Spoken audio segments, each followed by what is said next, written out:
예수님이 십자가에 달려 죽으시고 그를 따르던 사람들의 모든 희망은 다 꺾여버리고 말았습니다. 예수를 통해 뭐 어떤 정치적 혁명을 이루려고 했던 아니면 그냥 순수한 마음으로 예수님을 따랐든 간에 그들이 가지고 있었던 모든 꿈들이 이 예수님의 죽음으로 말미암아 완전히 다 깨져버리고 말았죠. 실제로 사도들은 예수님이 죽자 각자 뿔뿔이 흩어져서 자기들의 생업으로 다시 돌아가게 되기도 했습니다. 예수를 따라다녔던 그 3년의 세월이 그냥 아무것도 아닌 그냥 허무한 일장춘몽으로 그냥 끝나버리고 말았어요. 그렇게 예수님이 죽고 안식일이 지나고 그 다음 날 아침, 안식일 다음 첫날 그 이 여인들은 향유와 향품을 가지고 예수님의 무덤을 찾게 되죠. 하지만 그 여인들도 이 예수님의 부활을 뭔가 소망하거나 그것에 대한 확신을 가지고 찾아갔던 건 아니에요. 단지 이 예수님에 대한 예수님의 그 예우 차원에서 그분의 몸을 닦아드리고 하기 위해서 향유와 향품을 준비해서 그 무덤을 찾았던 거죠. 그렇게 찾아간 무덤이었는데 그녀들은 놀랐어요. 왜냐하면 무덤 문이 열려 있었고 그 안에 예수님의 시신이 온데간데 없었거든요. 아마 이때만 해도 여인들은 도대체 누가 예수님의 시체를 훔쳐갔지라고 생각을 아마 했을 거예요. 그래서 유대교 종교 지도자들이 이 예수의 싹을 아예 다 지워버리려고 시체를 가져다가 어떻게 했나? 아니면 그런 생각들을 했을지도 모르겠습니다. 그래서 어떻게 해야 할지 몰라 하고 있는데 그들 앞에 눈부시게 하얀 옷을 입은 두 남자가 나타나게 돼요. 그래서 그들이 하는 말이 어째서 예수님을 죽은 자들 가운데서 찾고 있냐? 그분은 이미 살아나셨다. 이런 이야기를 들려주게 되고 그제서야 그 여인들은 정신을 차리고 예수님이 하셨던 말씀을 기억하고 제자들에게 예수님이 부활하셨다라고 그 말씀을 전하게 됩니다. 하지만 사도들은 그 이야기를 듣고 어처구니 없다라고 생각을 하고서는 이제 베드로가 그 무덤에 찾아오게 되죠. 그래서 무덤을 확인해 보니 실제로 예수님의 시체가 없고 세마포만 고스란히 놓여 있는 모습을 보고는 이상하게 여기고 그냥 집으로 돌아갔습니다. 그러니까 진짜 예수님이 부활하셨구나 이런 마음을 확신을 가지고 돌아간 게 아니라 이상하네 어디 갔지 그냥 이렇게만 생각하고 돌아갔다는 거죠. 그러니까 아직까지도 사실을 이 사도들은 예수님의 이 부활에 대해서 전혀 믿지 못하겠다라는 그런 모습을 보이고 있는 거예요. 그도 그럴 것이 예수님이 그냥 적당히 피를 흘리고 돌아가신 것도 아니었고요. 뭐 심장마비나 아니면 뭐 뇌졸중이나 뭐 이런 걸로 갑자기 돌아가신 게 아니었거든요. 분명하게 이 십자가에 달려서 물과 피를 다 쏟으셨고 온몸에 상처 투성이에 온몸에서 막 피가 다 흘렀기 때문에 이분은 절대 살아날 수 없다. 누가 봐도 그건 너무나도 당연한 얘기죠. 그러니까 이 사도들의 이 반응은요 너무나도 정상적인 거예요. 어떻게 그렇게 죽은 사람이 살아날 수 있겠어? 절대 그럴 수가 없지. 그런 일은 상식적으로 불가능해라고 생각하는 게 너무나 당연한 겁니다. 어떻게 그렇게 처참하게 죽은 사람이 살아날 수 있겠습니까? 간혹 가다가요, 실제로 뭐 심장마비로 죽었다가 아니면 뭐 잠깐 심장이 멎었다가 살아나는 사람들이 더러 있죠. 그래서 이제 상을 치르려고 하는데 갑자기 벌떡 일어나고 뭐 이런 일들이 가끔 아주 간혹 가다가 우리가 듣기는 합니다. 하지만 이렇게 몸이 훼손되고 많은 피를 흘린 사람이 이렇게 다시 살아난다? 이거는 상식적으로 절대로 불가능한 일입니다. 만약에 지금 이런 일이 일어났다라고 한다면 믿을까요? 네? 막 창에 옆구리 찔리고 막 손발에 막 못 다 박히고 막 피 다 흘렸는데 3일 만에 살아났다? 아마 그 누구도 받아들이지 않을 겁니다. 그럼 우리가 이 예수님의 부활을 어떻게 믿고 있는 거죠, 여러분들? 도대체 어떻게 믿고 있는 거예요? 이 비상식적이고 비논리적인 이 사건을 어떻게 믿고 계신 거예요? 그냥 주일날에 아니면 부활절에 이렇게 설교를 하도 듣다 보니까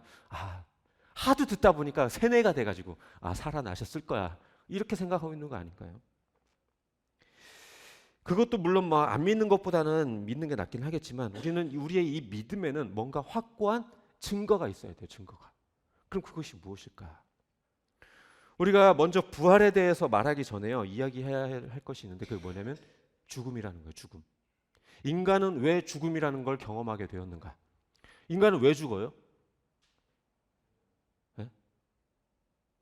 육체적으로 노화를 겪게 되면서 어쩔 수 없다. 사람은 뭐 그냥 원래 다 죽는 거예요. 우리는 이제 다 아니까 죄로 인해서 죽어요. 이렇게 딱 말이 나올 수 있겠지만 세상 사람들은 그렇게 말 못하죠.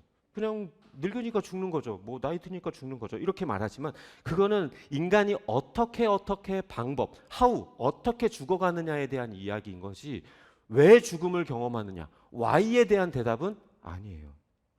우리가 어떻게 왜 이 죽음이라는 것을 피할 수 없는 존재가 되었는지 이것에 대해서는요, 세상이 답해주지 못해요. 그러나 성경은 분명하게 이야기를 하죠. 로마서 6장 23절에서 죄의 싹은 사망이다라고 분명하게 이야기를 하고 있습니다. 즉 다시 말해서 이 사망이라고 하는 것은 죄의 결과라는 거예요. 죄를 지었기 때문에 죽음에 이르게 된다는 것입니다. 인간은 죄 때문에 죽음을 경험하게 된 거예요. 하나님께서 인간을 처음에 창조하실 때는요, 영원한 존재로 창조를 하셨어요. 그러나 우리가 아는 것처럼 아담과 하와가 범죄함으로 인하여서 유한한 존재로 바뀌어버리고 말았던 거죠. 그래서 죽음을 경험할 수밖에 없는 존재가 되었던 겁니다. 그러니까 우리가 죄가 아니었다면 인간은 원래 영원히 살 수 있었는데 이 죄 때문에 죽음이라는 걸 경험하게 된 존재가 되었다는 거예요. 어쩌면 이 사도들도요, 이 죽음이 죄로부터 온다라는 것을 깨닫지 못하고 있었던 것 같아요. 이 사실을 알았다면 사도들은 예수님의 부활에 대해서 아마 믿었을 거예요. 이게 무슨 말이냐? 아까도 이야기했지만 사망이라고 하는 것, 죽음이라고 하는 것은 죄로부터 오는 것이니까 예수님이 어떤 분이신가? 하나님의 아들이시며 죄가 없는 분이라는 사실을 그들이 분명하게 믿었다면 예수님은 죽을 수 없다. 반드시 살아나실 것이다 라고 하는 믿음을 분명히 가졌을 거라는 거예요. 그러나 이들이 예수님의 부활에 대해서 믿지 못했던 이유는 예수님이 죄 없는 하나님의 아들이라는 사실을 분명하게 깨닫지 못했거나 아니면 더불어서 이 사망이라고 하는 것, 죽음이라고 하는 것이 죄의 결과라는 사실을 또한 몰랐다라는 거죠. 그것을 분명하게 알았다면 예수님이 죄가 없는 분이기 때문에 죽음을 피하게 될 것이라는 것을 분명히 알았겠죠. 그런데 우리가 아는 것처럼 예수님은 죽음이라는 걸 경험했어요. 죄가 없으면 안 죽어야 되는데 죽었잖아요. 그럼 이건 어떻게 되는 건가요? 예수님은 자기의 죄가 있어서 죽으신 건 아니죠. 인간들의 죄를 짊어지고 죽으셨기 때문에 죽음이라는 걸 경험할 수밖에 없었던 거예요. 인간의 죄를 짊어졌기 때문에 그 죄값을 치르기 위해서 자기 목숨을 내어놓으신 것이지 이 자기의 죄 때문에 어쩔 수 없이 죽음을 피할 수 없었던 것은 아닌 거예요. 그래서 예수님은 자기의 죄가 없으셨기 때문에 결국에 이 죽음이 예수님을 집어삼킬 수가 없었던 겁니다. 그래서 예수님을 향해서 이 죽음이 효력을 미칠 수가 없는 거예요. 그래서 예수님이 부활하실 수밖에 없었던 거죠. 하지만 사도들은 그저 사람이니까 죽는 게 당연하고 죽으면 살아날 수 없는 게 당연하니까 예수님은 살아날 수 없다라고 생각했을 뿐 예수님이 하나님의 아들이시고 그분이 죄가 없는 분이라는 사실에 대해서는 간과하고 있었던 것입니다. 예수님은요, 인간 중에 유일하게 죄가 없는 인간이셨고요. 게다가 예수님은 그냥 인간이 아니라 하나님의 아들, 즉 신존재이셨어요. 신이라는 존재는 원래 죽음이라는 상태 위에 머물 수가 없어요. 죽음에 머무를 수가 없는 존재가 신이에요. 그렇기 때문에 예수님은 애초에 죽을 수가 없는 존재입니다. 그러니까 하나님의 아들인 예수님은 죄 없는 인간인 동시에 하나님이시기 때문에 이 죽음이 그를 묶어둘 수가 없는 것이 너무나도 당연한 일이었던 것이죠. 그래서 오늘 5절에서도 천사가 뭐라고 이야기를 하냐면 어찌하여 너희는 살아계신 분을 죽은 사람들 가운데서 찾고 있느냐라고 이야기를. 살아계신 분. 요한복음의 표현을 빌리자면요, 태초에 말씀이 계셨고 그 말씀은 하나님과 함께 계셨으며 만물이 그로부터 창조되었고 그 말씀이 육체가 되어 이 땅에 오신 분이 바로 예수님이다라고 말을 하고 있어요. 즉 예수님은 태초부터 계셨고 지금도 계셨고 이제 십자가를 지시고 죽으셨지만 여전히 살아계시고 앞으로도 계속해서 살아계신 분이 바로 이 예수님이라는 거예요. 살아계신 분을 어째서 죽은 자들 가운데서 찾고 있냐? 예수님은 죽을 수가 없다. 죽을 수밖에 없는, 죽음이라는 것을 경험할 수밖에 없는 그런 인간이 아니다. 예수님은 하나님의 아들이다 라고 천사가 그렇게 이야기하고 있는 것입니다.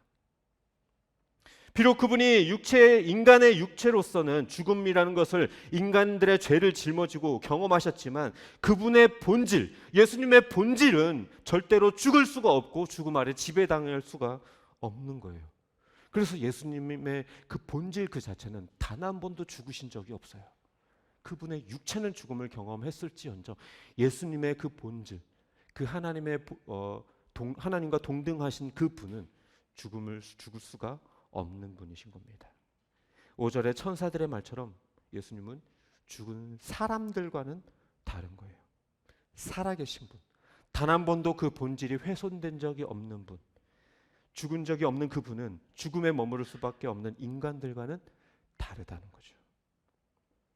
사실 예수님은 사도들에게 이 부활에 대해서 계속해서 이야기했죠. 계속해서 이야기했어요. 얘들아, 내가 이제 유대교 지도자들로 인하여서 고통받고 죽음을 경험하게 될 텐데 그러나 걱정하지 마라. 3일 만에 내가 살아날 것이다. 몇 번이고 이야기를 했어요. 그러나 그 이야기를 들려줬을 때 베드로가 아닙니다. 절대 그러면 안 됩니다라고 뜯어 말렸다가 사탄아 물러가라라는 이야기까지 듣기도 했었죠. 그처럼 예수님께서는 제자들에게 계속해서 이야기했지만 사도들은 그 말을 들으면서도 이해하지 못했고 깨닫지 못했어요. 듣기는 들었어요. 분명히 여러 번 듣긴 들었어요. 죽었다가 살아난다. 근데 이게 도대체 무슨 말이지? 사람인데 어떻게 죽었다가 살아나지? 계속 듣긴 들었지만 이해하지 못했어요. 결국 예수님에 대한 그 지식의 부족함과 믿음의 부족함이 예수의 부활을 깨닫는 것을 계속해서 가로막았던 것이죠. 결과적으로 그들의 믿음 없음, 그들의 연약함, 그것이 예수님의 부활을 믿지 못했던 것처럼 지금도 우리가 어쩌면 예수님의 부활에 대해서 확고한 믿음을 갖지 못하는 것은 예수님에 대한 분명한 지식을 우리가 갖지 못하기 때문일 수 있습니다. 말씀을 정리합니다. 예수님은 하나님과 동등한 분이시고 하나님의 아들이시고 그리고 죽음을 이기신 부활의 예수님입니다. 이 사실은 우리에게 매우 귀해요.